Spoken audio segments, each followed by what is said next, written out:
Esos son los cabrestos, pero luego después se le pone pancila, se pone la collera que le decimos aquí a la almohadilla y el anterrollo es la collera que se pone. La almohadilla y el anterrollo juntos es la collera, ¿no? Se le pone en el cuello. Ahora se pone el yugo, ¿no? Y ahora en el pico de la costilla que sale para arriba, se le entra esto de cáñamo que hay delgadita, más delgada que mi dedo. ¿Y cómo le llaman? Esa es la unciera, que tiene en la punta una argolla. Y la argolla esa se entra en la punta de la costilla que sale para arriba. Y ahora le pasa por entre medio por delante de la costilla y le cogen los dos moños al chorrollo.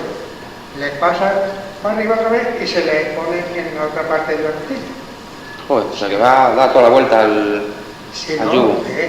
Coge aquí y baja. Da dos vueltas al anterrollo, súbele y la amarra en la otra costilla. Y ahora el restante de la cuerda esa, le va a la mula de al lado. Se lo pasa por la argolla, la jaque.